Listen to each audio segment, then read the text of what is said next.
Voilà, Romains chapitre 11, on peut même lire à partir du verset 33 hein, jusqu'au verset 36. Ô profondeur de la richesse, de la sagesse et de la science de Dieu, que ses jugements sont insondables et ses voies incompréhensibles. Car qui a connu la pensée du Seigneur, ou qui a été son conseiller, qui lui a donné le premier pour qu'il ait à recevoir en retour?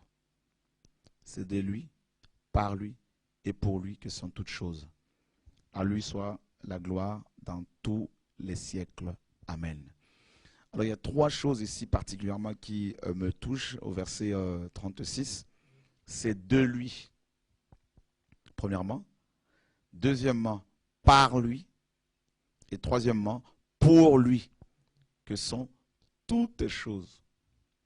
Et mes amis, rien que ce passage-là, donc nous avons dans ce verset, nous avons des enseignements à tirer, des enseignements qui peuvent effectivement nous encourager, nous aider, nous fortifier, nous affermir. Donc, nous avons, c'est de lui, donc nous avons ici la source, n'est-ce pas? Par lui, nous avons le moyen, et pour lui, la raison, n'est-ce pas? Et ça, je ne sais pas qu'est-ce que tu en penses un peu, docteur Stewart. Et, Oh oui, ça me rappelle ce verset dans les livres des Actes des Apôtres où Paul dit en lui nous bougeons, nous mouvons, nous avons notre vie. Donc tout est en lui, quoi. Donc en dehors de lui, c'est la mort. Tout, il est l'auteur et le consommateur de notre foi. C'est lui l'alpha et l'oméga de notre foi. Donc on ne peut pas être en dehors de sa parole, quoi. On ne peut pas être en dehors de lui. Nous sommes en lui. Oui. C'est pour cela, Paul dit, quand quelqu'un est en Christ, donc on est dans lui, donc il y a lui par lui, tout ça c'est en lui, quoi. Donc c'est ça, quoi. Et on est une nouvelle créature en lui, quoi. Waouh! Quelqu'un d'autre peut-être quelque chose à partager là-dessus là? Ça c'est quand même fort là. C'est de lui, donc il est vraiment la source de toutes choses. Et est-ce que comme Christ étant la source, Christ est la source de toutes choses, est-ce qu'on voit en lui le divorce et le remariage? Moi je ne sais pas si tu peux nous partager un peu quelque chose là-dessus, parce que tu n'es pas sans savoir que beaucoup des prédicateurs aujourd'hui, des pasteurs notamment, divorcent, se remarient et continuent à exercer leur ministère. Et ils évoquent, n'est-ce pas, des raisons complètement, n'est-ce pas, inappropriées sur l'éventuelle infidélité de leurs épouses. Alors, je ne sais pas, qu'est-ce que tu en penses? C'est de lui, donc de Christ la source, Christ étant la source. Est-ce qu'on voit le divorce et remariage Vous savez, quand nous devons retourner dans Genèse pour comprendre ces choses. Euh, Dieu va dire à Moïse, c'est pourquoi. Là, on a le premier couple dans les jardins d'Éden. On a Adam et Ève. Mais Dieu va dire, c'est pour cela, l'homme quittera son père et sa mère. Donc sûrement, ces messages n'étaient pas pointés à Adam et Ève, quoi. Parce que bon, Adam n'avait pas de mère, il avait un père. Donc, il n'y a pas de père biologique. C'est ça, c'est ça. Mais Moïse écrit, c'est pour cela l'homme quittera son père et sa mère et les deux deviendront une seule chair. Vous savez, quand nous lisons ça en français, on ne sent pas les poids. Il faut comprendre l'hébreu. Il dit Bossar Ahad, c'est la chair d'une seule personne. Ce mot Ahad, c'est pas une unité absolue. C'est une unité complexe, comme quand Dieu dit Dieu dit à Moïse dans Deutéronome 6,4 et écoute Israël, l'Éternel ton Dieu est un. Dieu dit Shema Israël, Elohim Adonai Elohim Aha. Dieu va donner trois noms là. Adonai Elohim Yehovah, trois noms Ahad. Les trois noms sont un.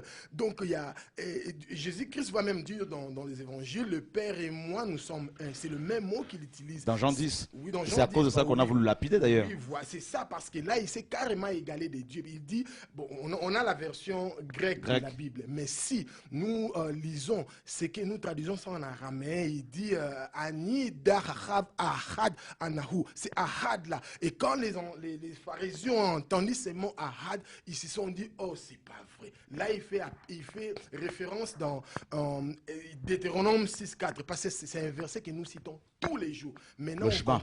Oui, le chemin. Parce qu'il faut comprendre, Jésus-Christ va parler aux pharisiens. Il parle de cette unité-là. Il va dire aux pharisiens, vous souvenez-vous de la prophétie de David, quand il avait dit, Dieu va dire à mon Seigneur, assis-toi à ma droite, juste à ce que je fasse de tes ennemis ton marchepied. David va voir quelqu'un à côté du Père, sur son trône. On sait que sur un trône, il n'y a qu'une seule personne. Le roi doit être là, mais David va voir quelqu'un à la droite. Dieu va dire à cette personne, assis-toi à ma droite, toi et moi, nous sommes un. Et Moïse va utiliser les mots, mais les mêmes mots. Les deux doivent être non seulement attachés. Au fait, les mots, c'est collé. Soudé carrément, quoi. Donc indivisible. C'est indivisible. C'est pour cela qu'il dit que Jésus-Christ va dire ce que Dieu a uni, personne ne peut séparer. Même pas les péchés. Parce que si les péchés se pointent, il faut pardonner. Il faut parler, effectivement. Il faut qu'il les pardonne. Parce que, bon, écoutez, là je bénis le Seigneur parce que là je crois qu'on commence d'emblée à rentrer dans la profondeur. Là je bénis le Seigneur pour ce mot-là, Haad, là justement.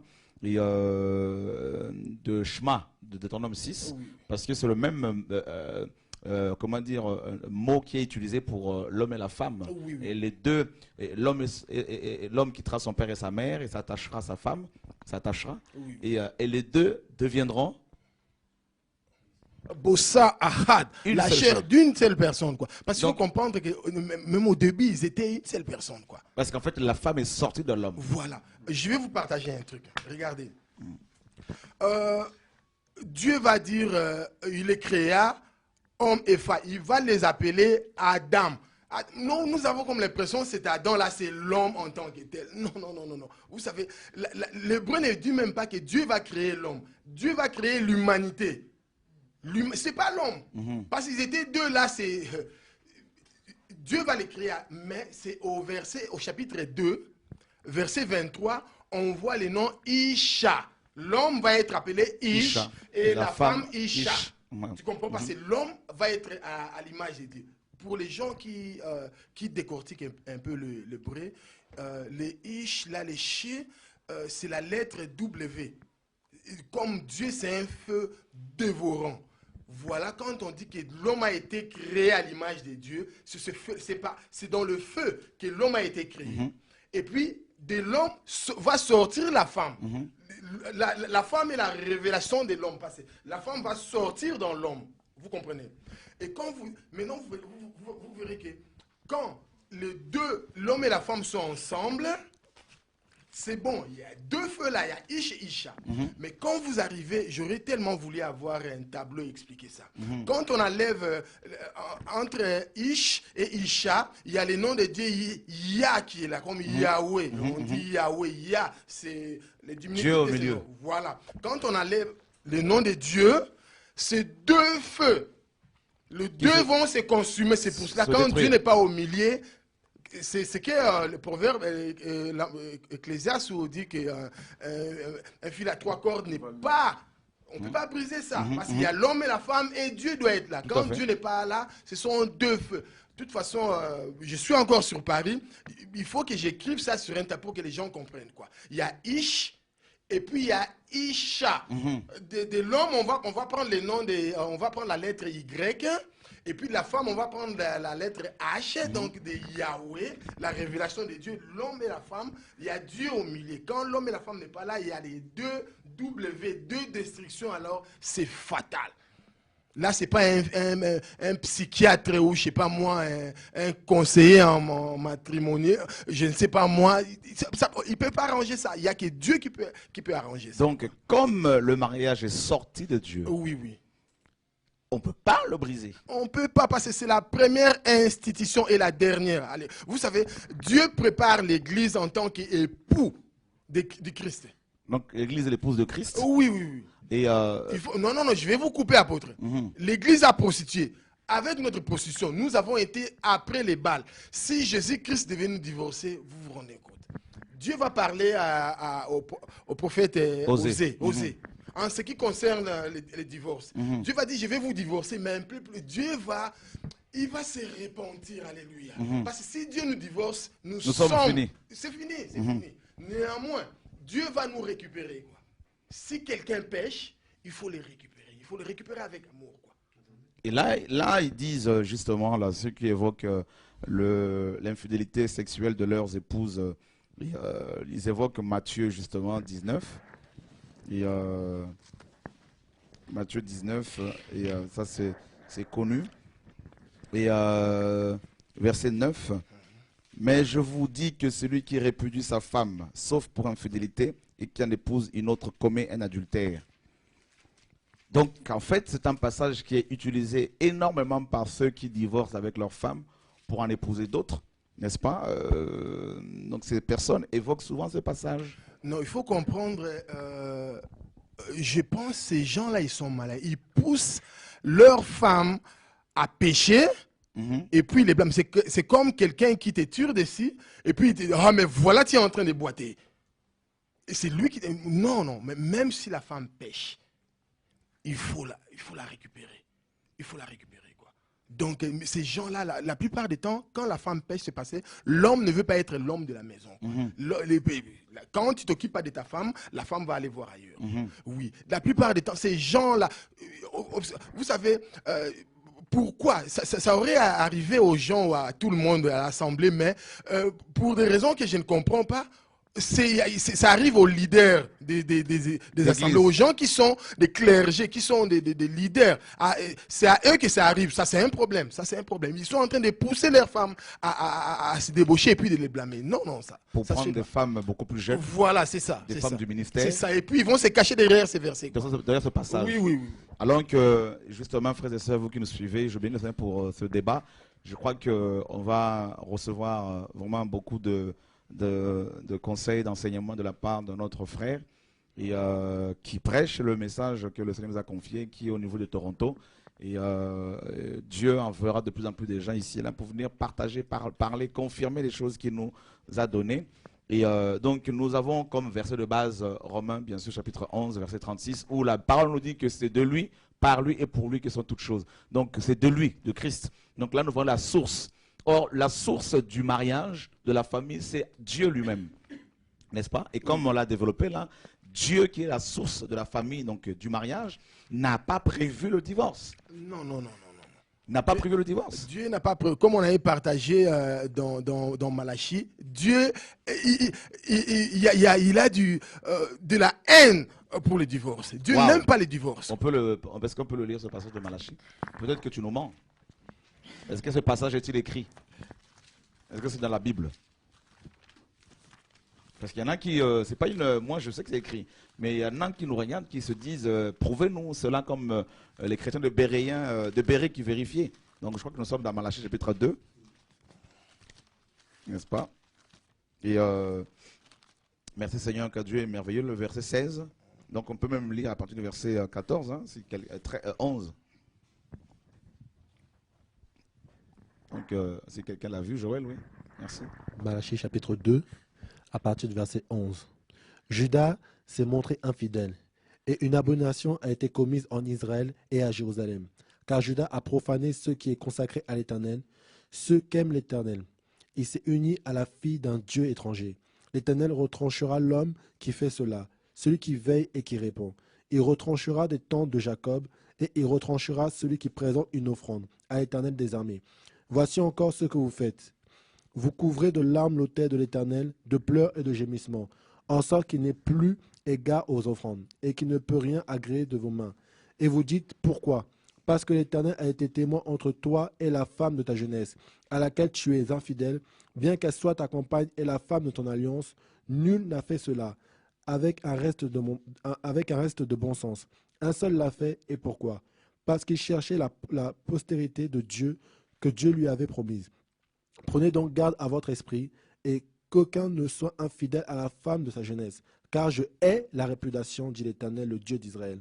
et celui qui couvre de violence son vêtement, dit l'Éternel des armées. Prenez donc garde en votre esprit et ne soyez pas infidèles. Waouh. Effectivement, comme tu le disais, hein, Dieu dit ici que, il dit, car je hais la répudiation. Oui, il faut comprendre quand nous haïssons, nous parlons en français, il faut aller à la racine de ce verbe haïr. Donc Dieu n'aime pas la répudiation, quoi. Mais Jésus-Christ même dira, si Moïse vous a institué cette lettre de répudiation, c'est à cause de La dureté de votre cœur. Oui, ils étaient tellement endurcis. Moïse va dire, vous le voulez, je vous le donne. Mais Dieu n'aime pas ça. Il faut toujours qu'il y ait les pardons. Il faut D'ailleurs, toujours qu'il y ait les pardons. Pierre pose la question, Seigneur, combien de fois pardonnerai-je à mon frère s'il a péché contre moi? Donc on voit que dans ça, il y a également la femme. Oui, oui. Dans ce passage. Mais je crois le plus bel exemple, c'est avec les prophètes Osée, où la femme s'est prostituée, mais Dieu va dire, tu vas récupérer cette femme adultère. Waouh. Des fois, nous avons comme l'impression, nous voulons rester dans les physiques, mais quand Dieu parle de cette répudiation, de ce divorce-là, c'est beaucoup plus dans les mondes spirituels, parce que Jésus-Christ est mort pour nous, mais des fois, nous allons toujours après les balles. Et Jésus-Christ, ça le fait mal, mais il nous récupère. 77 fois nous tombons, mais Jésus-Christ nous récupère. Mais pourquoi si dans le physique, socialement comme ça, ta femme pêche? Et moi, je pense que c'est quoi pécher? Quand tu pêches dans le physique ou tu pêches spirituel, celui qui pense mal d'une femme ou d'un homme, il a déjà péché. Je pense que si aussi la femme pouvait répudier son mari, si Dieu devait ouvrir le cœur de tout le monde ici, je crois, tout le monde serait divorcé, quoi. Parce que apparemment les gens veulent s'accrocher à ces péchés physiques. Or, celui qui pêche physiquement et celui qui pêche dans les pensées, ils sont pareils. Ils sont pareils, quoi. Et là, c'est fort, là. Oui, oui, oui. Le pardon n'existait plus. Non, le pardon n'existait En fait, plus. dans le rapport, dans le couple, il n'y a plus de pardon. Donc, comme tu disais, il y a des hommes, effectivement, qui vont pousser leurs femmes, leurs épouses au péché. Oui, oui, la pouvoir plupart des cas, c'est hommes de Dieu. Non, non, non, non. C'est pasteur. C'est hommes de Dieu. C'est pasteur. Et tu en connais. Oui. Parce qu'il y en a aussi qui ont quitté le Canada là, pour venir se réfugier ici, que oui. tu connais d'ailleurs. Ils poussent leurs femmes au péché et puis ils vont se dire, voilà, je l'ai attrapé en plein adultère. Non, eux-mêmes, ils sont des impudiques, quoi. Je vais vous lire un verset dans Jérémie. Nous sommes toujours dans Dieu est bon. Dans ces cadres. Écoute, Jérémie parle à partir du premier verset du chapitre 12. Là, on parle des hommes de Dieu. On parle des hommes de Dieu. Vous savez, Jésus-Christ va dire... les gens vont venir vers lui pendant le jugement. Seigneur, nous avons prophétisé, nous avons fait ceci. C'est pas n'importe qui prophétise, quoi. C'est pas n'importe qui chasse les démons, quoi. Donc ça veut dire c'est les gens qui dirigeaient aussi. Voilà, ce sont les gens qui dirigent. Jérémie a eu le même problème. Écoutez, tu es trop juste, Éternel, pour que je conteste avec toi. Je veux néanmoins t'adresser la parole sur tes jugements. Pourquoi la voie des méchants est-elle prospère? Pourquoi tous les perfides vivent-ils en paix? Tu les as plantés, ils ont pris racine. Ils croissent et ils portent du fruit. Tu es près de leur bouche, mais loin de leur cœur. Ce sont des gens qui ont la parole de Dieu. Ce sont des gens que Dieu va élever. Jérémie reconnaît que ce sont les gens que Dieu va élever. Ils ont la parole de Dieu. Ils portent du fruit. Vous regardez comme ça, physiquement, ces gens-là, ils portent du fruit. Ils ont la parole de Dieu. Mais Dieu dit... ils sont loués, je ne les connais pas. Ce sont ces gens-là que Jésus-Christ dira, je ne vous ai jamais connus. Dieu ne les a pas connus. Ils sont là, ils sont en train de prêcher. Ils prêchent le nom de Dieu parce que le nom de Dieu est impliqué. Dieu des fois agit, mais Dieu dit, je ne suis pas là. Parce que ce sont les mêmes gens qui vont dire, moi j'ai chassé les démons. Ce n'est pas Christ qui a chassé, c'est moi qui ai l'onction, quoi. Ce n'est pas l'onction de Dieu, c'est leur onction à eux, quoi. Dieu n'est pas dans ces histoires-là. Mais là, c'est terrible parce que on voit de plus en plus des prédicateurs qui sont divorcés, remariés. Oui. 2, 3 fois même, il y en a. Oui, ils ont des grandes assemblées. Il y a beaucoup de monde. Et puis, ils croient qu'il y a des gens qui les suivent, ils sont dans les vrais. Non, Jérémie a connu le même problème. Écoutez, allons un peu dans Jérémie chapitre 7. Est-ce que ça existe aussi aux États-Unis, ce phénomène? Ça commence aux États-Unis, de toute façon. Regardez, à partir du premier verset, la parole nous dit, la parole qui fut adressée à Jérémie de la part de l'Éternel en ces mots. Place-toi à la porte de la maison de l'Éternel. Le message de Jérémie, c'était au temple. Alléluia. Jérémie parlait soit au sacrificateur, soit au lévite ou au roi. Au prophète ou au roi. Ce n'était pas le peuple en tant que tel. Bon, des fois, il est arrivé qu'il parle au peuple, mais il va se placer à la porte du temple. Ou à la porte, il y a les prophètes qui rentrent, même le peuple. Son message, c'était dans la maison de Dieu, dans les temples. Regardez, là publie cette parole et dit, écoutez la parole de l'Éternel, vous tous hommes de Juda, qui entrez par ces portes, pour vous prosterner devant l'Éternel. Ainsi parle l'Éternel des armées, le Dieu d'Israël. Réformez vos voies et vos œuvres, et je vous laisserai demeurer dans ce lieu. C'était un message de réforme. Ça n'a pas commencé aujourd'hui. Ce n'est pas la NJC, ce n'est pas mon bien-aimé Chora que les gens traitent d'antéchrist et qui va amener ces messages de réforme. Ça, on peut même aller dans Genèse, mais Jérémie nous dit réformez-vous. Réformer, c'est quoi? C'est quelque chose qui a perdu sa forme, qui doit retourner au commencement. Parce qu'au commencement, Dieu va donner, à la source. Au commencement, Dieu va donner une forme. La chose va être déformée. Il faut que, Dieu ne veut pas tuer cette chose. Il veut seulement redonner la forme. La forme fait mal. Quelque chose qui est déformé, pour revenir à la forme initiale, ça fait mal. Mais les gens doivent retourner à la parole de Dieu. Alléluia. C'est le message de réforme. Ce n'est pas ANJC, ce n'est pas Chora qui a commencé ça. Il faut aller blâmer Dieu parce que Jérémie va parler aux enfants d'Israël, aux enfants surtout des Judas. Parce qu'en ces temps-là, le royaume d'Israël était divisé en deux. Il y avait Israël au nord et Juda au sud. Parce que c'était très important avec Juda, parce que dans Juda, il y a Jérusalem. Dans Jérusalem, le Messie doit venir. Il y avait le temple de Dieu. L'habitation de Dieu était là. Parce que les gens venaient de partout pour aller prier Dieu à Jérusalem. Parce que c'est là que Dieu va élever son nom. C'est à Jérusalem. Regardez. Jérémie va prêcher à Juda, non seulement à Juda, mais il va se mettre à la porte du temple parce que tout le monde va rentrer dans le temple. Alléluia. Jérémie va dire, réformez-vous. Donc la réformation concerne ceux qui connaissent déjà Dieu. Oui, quand nous parlons de la réforme, ce n'est pas les gens du dehors. Ils n'ont jamais été formés. Pourquoi les réformer? Oui. Wow. Nous prêchons la réforme aux gens qui ont été formés, mais qui ont perdu leur forme initiale, qui doivent être réformés selon la parole de Dieu. Wow. On n'amène pas une nouvelle révélation. Ce ne sont que des illuminations. Oui. Ils doivent être réformés selon la parole Mais de Dieu. ils disent que les églises sont en bon état. Non. Que l'église du Seigneur, il n'y a pas de problème, tout va bien. Non. Mais pourtant, on le voit dans l'adultère, on le voit dans le divorce, le remariage et toutes ces choses-là. Moi, tu es là pendant 12 jours, j'aimerais vraiment que le Seigneur, pendant 12 jours, nous voulons te laisser, comme le Seigneur avait mis à cœur, de partager ces choses parce que pour beaucoup, nous sommes des antichrists. Vous savez, c'est vraiment déplorable. Paul va écrire aux anciens d'Éphèse. Paul va leur dire de faire très attention. Vous savez à quel prix Dieu a acheté, a racheté. Pas acheté, racheté. Parce qu'on rachète ce qu'on avait acheté. Voilà, et encore une réformation. On appartenait à Christ, on a perdu nos pieds et Dieu va nous racheter. Alléluia.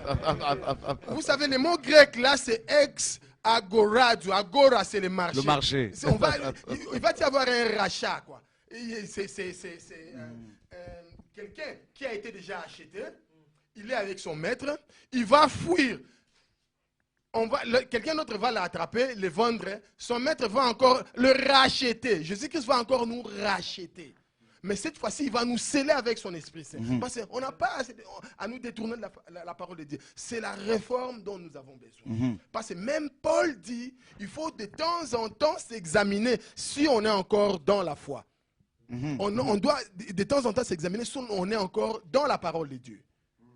Waouh, non mais là c'est quand même fort. Déjà, et ici déjà, on voit, parce qu'on sait que l'Ancien Testament était l'ombre du Nouveau Testament. Oui. Donc, ces gens ici, là, dans Jérémie 7, ils avaient reçu la Torah. Ils avaient reçu la parole de Dieu. Il y avait des prophètes, des sacrificateurs.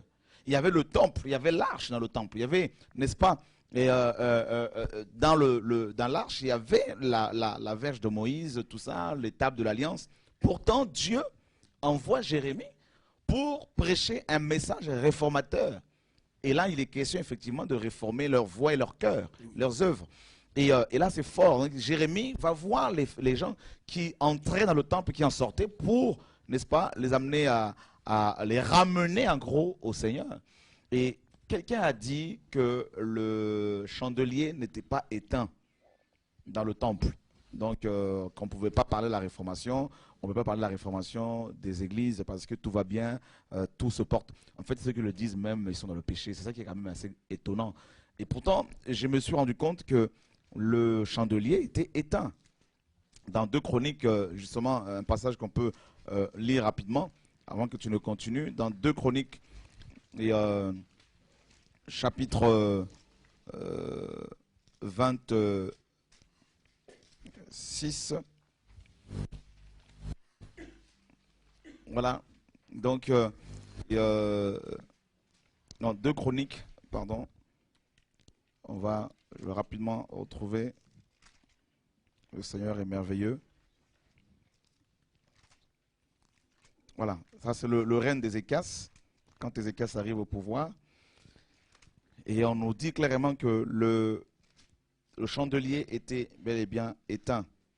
Merci Seigneur pour ce passage que tu m'as montré la dernière fois. Voilà, donc le temps que je le retrouve, qu'est-ce que tu peux encore davantage nous parler un peu de la réformation, docteur Stewart? Mais quand les gens disent que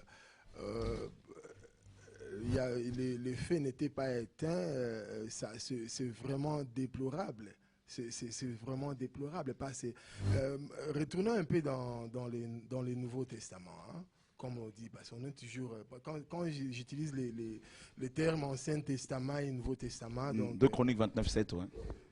Quelqu'un peut lire?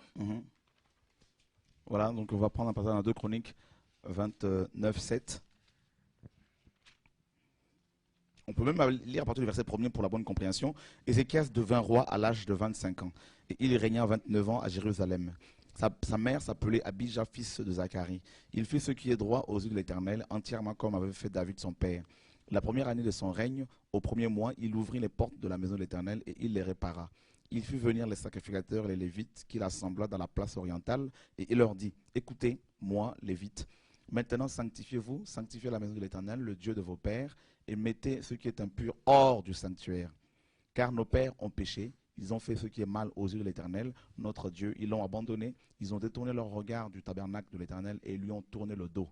Ils ont même fermé les portes du portique et éteint les lampes. Et ils n'ont offert au Dieu d'Israël ni parfum ni holocauste dans le sanctuaire. Et ça c'est fort.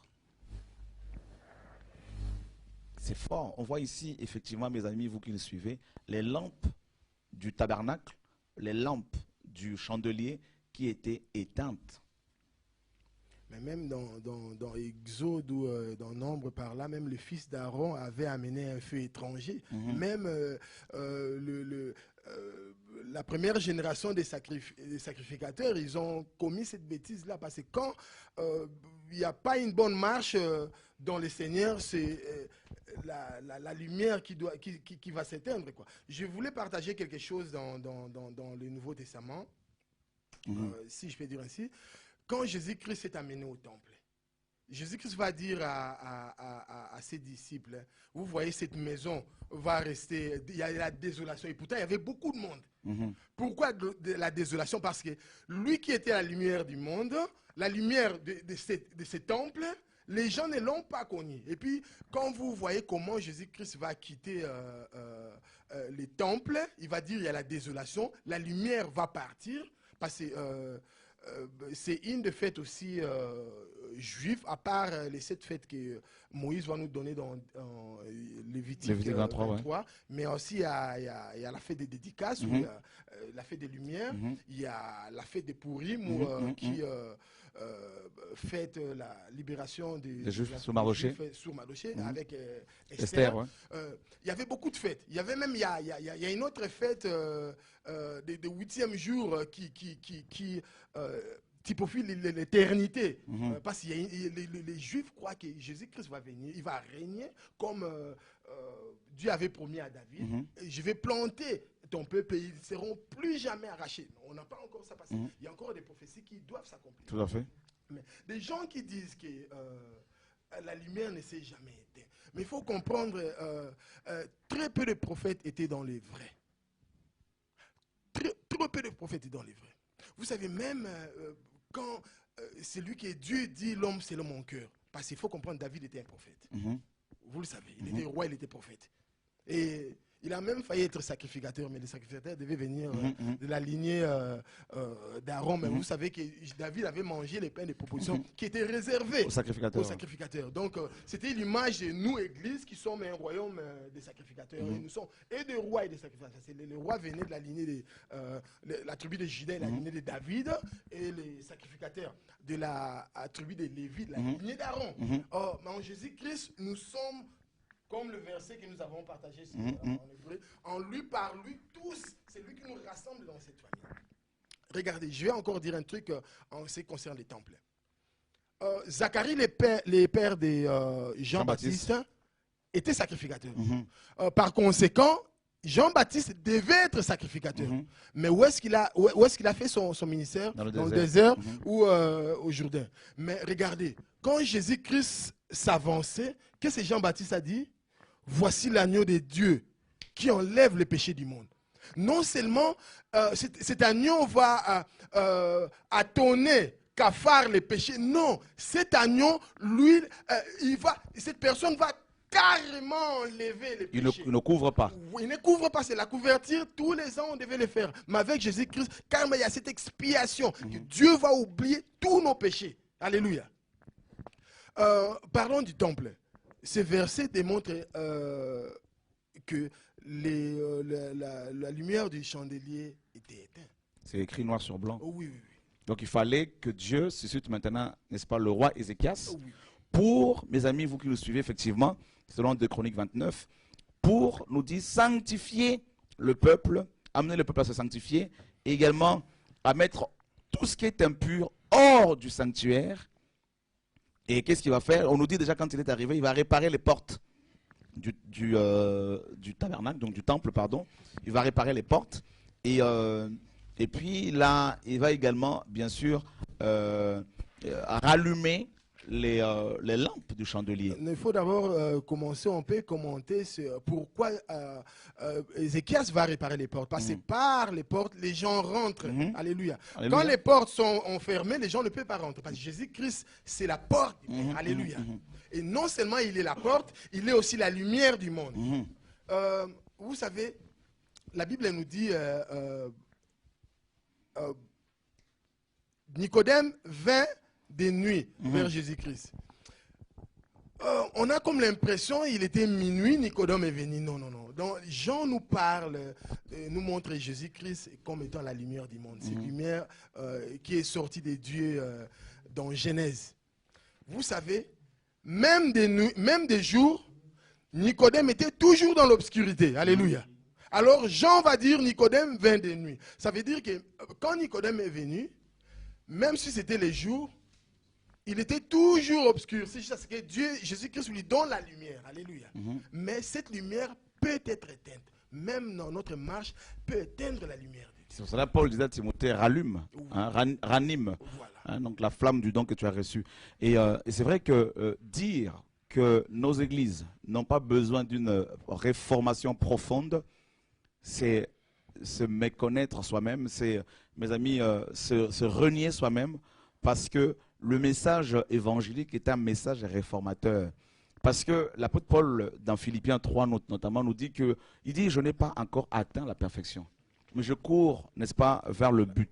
Donc ça veut dire que Paul, l'apôtre, malgré la grâce qu'il avait reçue, malgré les grandes révélations et les grandes illuminations qu'il avait reçues de la part du Seigneur, Paul avait compris lui-même qu'il n'avait pas atteint la perfection. Oui, par la foi en Christ, mais sur le plan physique comme ça, Paul avait encore des imperfections. Et d'ailleurs, il avait des problèmes de vue, hein, de la vue, tout ça. Et donc, on voit qu'il courait vers la perfection. Et c'est-à-dire le message biblique, le message évangélique, le message que Paul a prêché, donc notamment par-dessus tout le Seigneur, est un message réformateur. Et nous ne pouvons pas, frères et sœurs, vous qui nous suivez en ce moment, et regardez l'état de nos églises actuelles, aux États-Unis, en Afrique, en France, partout, l'état de nos cœurs, et dire qu'on n'a pas besoin d'une profonde réformation. C'est de la folie. C'est carrément de la folie. Oui, par la foi, l'Église, mes amis, est connue du Seigneur. Par la foi, cette Église est parfaite par la foi. Mais sur le plan visible, mes amis, et nous avons besoin de grandir en recevant l'enseignement biblique qui nous réforme, qui nous change. Et réformer, c'est redresser. Or, 2 Timothée 3,16, la parole nous dit que toute écriture est inspirée de Dieu, est utile pour corriger. Donc, l'évangile corrige. Or, corriger, c'est redresser. Redresser, c'est réformer. Et donc, toute écriture est inspirée de Dieu, est utile pour corriger, pour instruire, n'est-ce pas?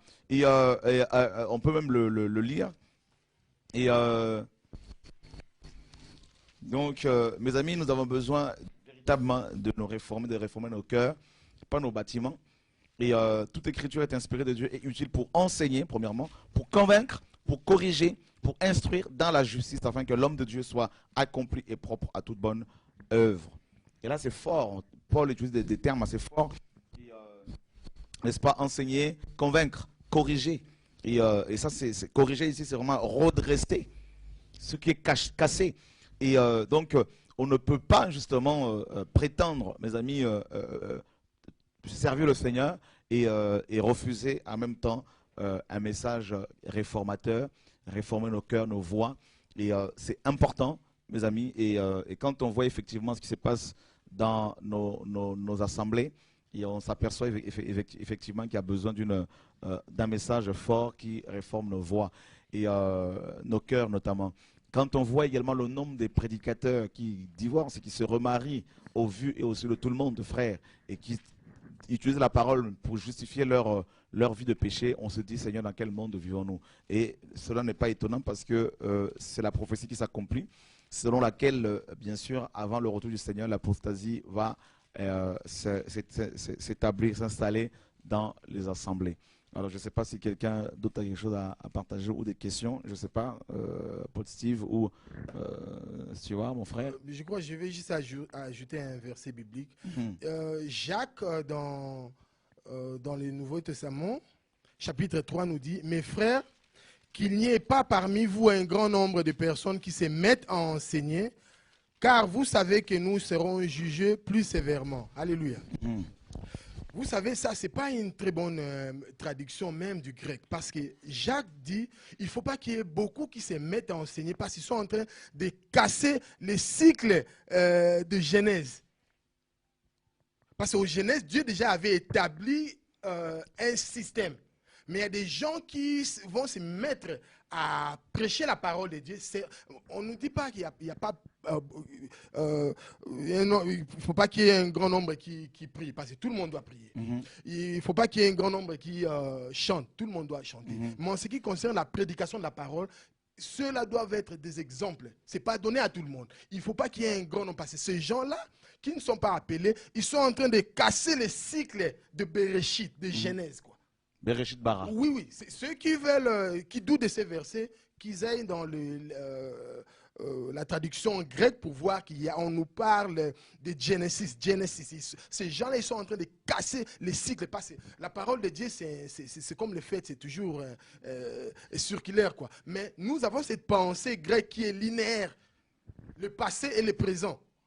Et l'avenir. Mais avec Dieu, c'est ce qui a été, c'est ce qui est, et c'est ce qui sera, et ça, c'est circulaire, quoi. Il n'y a rien de nouveau sur terre. C'est ça. En fait, Genèse, c'est vraiment la base. C'est ça. Et c'est là que Dieu nous a montré le plan, son plan parfait. Oui, oui. Et il n'y a rien de nouveau, en fait. Non. Donc, Genèse, effectivement, frères et sœurs, dans ce livre, le livre de Genèse en lui-même, mes amis, rassemble tous les livres de la Bible. Et quand on voit l'œuvre de la croix, en fait, l'œuvre de la croix, c'est tout simplement le retour à ce que Dieu avait déjà prévu. Oui, c'est ça. Que l'homme, à cause de l'homme, bien sûr, nous sommes sortis de ce projet, de ce plan parfait du Seigneur. Donc le dernier Adam est venu pour justement nous ramener à ce que le Père avait déjà accompli. Et parce qu'on nous dit dans Genèse 2 qu'au 7e jour, le Seigneur va se reposer. C'est-à-dire il va cesser de travailler parce que l'œuvre était déjà parfaite. Et Dieu ne peut pas, mes amis, se tromper dans ce qu'il fait. L'œuvre qu'il avait accomplie dans Genèse 2,7, dans Genèse là-bas, pardon, était une œuvre parfaite. Le péché est venu briser, détruire ce travail, mais le Seigneur avait un plan, n'est-ce pas, de la rédemption, un plan de secours avec le Messie. Et c'est pour cela que dans Romains 11, on nous dit que c'est de lui, donc Christ, donc la source de toutes choses. Et notre source, c'est Dieu. Et en Dieu, mes amis, il n'y a ni divorce, ni remariage. Et comme tu le disais tantôt, on ne peut pas être enseignant de la parole et ne pas avoir une vie exemplaire. On ne peut pas enseigner l'évangile et mener une vie complètement dissolue, n'est-ce pas? Notamment divorcé, remarié. Autant arrêter l'enseignement, la prédication et vivre sa vie totalement dans le monde plutôt que de continuer à enseigner et d'égarer des personnes qui veulent véritablement avancer avec le Seigneur. Et que Dieu nous garde. Donc je ne sais pas s'il y a des questions, mais il y a vraiment du travail. C'est quand même assez incroyable. Le pire, c'est que beaucoup de chrétiens, justement, se laissent séduire par ces charlatans, par ces faux prophètes, ces faux enseignants qui n'est-ce pas, qui pullulent hein, et qui, bien évidemment, déforment les Écritures et voilà. Et ça, vous savez, mes amis, Dieu est le Dieu de la famille. Le Seigneur accorde beaucoup d'importance, n'est-ce pas, et, à la famille. Et Dieu n'est pas celui qui aime voir les familles brisées. Dieu aime l'homme, Dieu aime la femme. Et comme on l'a vu tout à l'heure, mes amis, le Seigneur a créé un homme, n'est-ce pas, dans lequel il y avait également sa femme. Et la cote avec laquelle le Seigneur a créé la femme était la cote de l'homme. Donc Dieu a créé l'homme, homme et femme. Voyez. Et donc Ish et Isha. Et on voit que au milieu de l'homme et la femme, donc Adam et Ève, il y avait Dieu lui-même, n'est-ce pas, le troisième fil. Et donc on ne peut pas briser ce que Dieu, n'est-ce pas, le travail que le Seigneur fait. On ne peut pas diviser, n'est-ce pas, des personnes que le Seigneur a unies, n'est-ce pas? Donc, même dans le monde, même les mariages païens, Dieu ne veut pas que les païens divorcent. La loi morale de Dieu est valable pour tout le monde. Et c'est sûr que les inconvertis, ils sont quand même ignorants et Dieu ne tient pas compte. Mais quand ils se convertissent, bien sûr, ils doivent bien sûr marcher sur la parole. Mais ce qu'il faut comprendre, c'est que le Seigneur, n'est-ce pas, veut que l'homme marié respecte sa femme et la femme aime, n'est-ce pas, et, son époux, et que les deux travaillent pour l'avancement de son règne, du règne de l'Éternel sur la terre. Et divorcer et se remarier tout en étant prédicateur, enseignant la parole, mes amis, ce n'est pas ce que les Écritures nous enseignent. C'est complètement nouveau et c'est un vent qui de plus en plus effectivement touche les nations, touche les églises, notamment aux États-Unis et ici en Europe, n'en parlons pas, en Afrique, n'en parlons même pas. Et c'est horrible. Et nous voyons au travers de toutes ces, mes amis, toutes ces hérésies, de tous ces comportements complètement anti-bibliques, c'est-à-dire des personnes qui divorcent, qui se remarient, qui continuent à enseigner, à prêcher. En fait, ce n'est que l'accomplissement des Écritures, l'apostasie. Et c'est pour cela qu'au travers de ces enseignements, au travers de cette vidéo, nous voulons, mes amis, encore une fois, sonner la trompette d'alarme, et sonner la trompette, avertir, et que ceux qui aiment le Seigneur véritablement continuent à le suivre, à le chercher et à marcher avec la parole, et ceux qui pensent que ils n'ont pas de compte à rendre au Seigneur, qui veulent mener leur vie comme ils le souhaitent, eh bien, qu'ils continuent à le faire. Toutefois, à la fin, nous aurons tous des comptes à rendre au Seigneur de gloire. Et nous avons vu sous Ézéchias, sous Moïse, que selon 2 Chroniques 29, que les lampes du chandelier étaient bel et bien éteintes. Et d'après la parole de Dieu, d'après Apocalypse chapitre 1, verset 20, le chandelier représente, mes amis, l'Église dans son entièreté, n'est-ce pas? Donc on nous parle de 7 chandeliers qui représentaient cette église d'Apocalypse. Et les 7 lampes du chandelier, c'est le Saint-Esprit, carrément, c'est Christ lui-même. Et on voit également actuellement, la vérité a presque disparu. La vraie parole a presque disparu. Et comme Romain 1 le dit, l'évangile est, mes amis, étouffé par ceux-là même qui sont censés le défendre, n'est-ce pas? Donc la vérité de Dieu, donc l'évangile, est retenu captif par ceux qui ont connu le Seigneur. Et c'est grave. En parlant avec les frères et sœurs ici et là dans les nations, on s'aperçoit à quel point beaucoup de chrétiens ne savent même pas que le Seigneur Jésus-Christ est en train de revenir. Beaucoup de chrétiens ne savent même pas que, mes amis, qu'on est vraiment à la fin de temps et qu'il faut se préparer pour l'enlèvement, se préparer pour l'enlèvement de l'Église. Et que le Seigneur nous garde.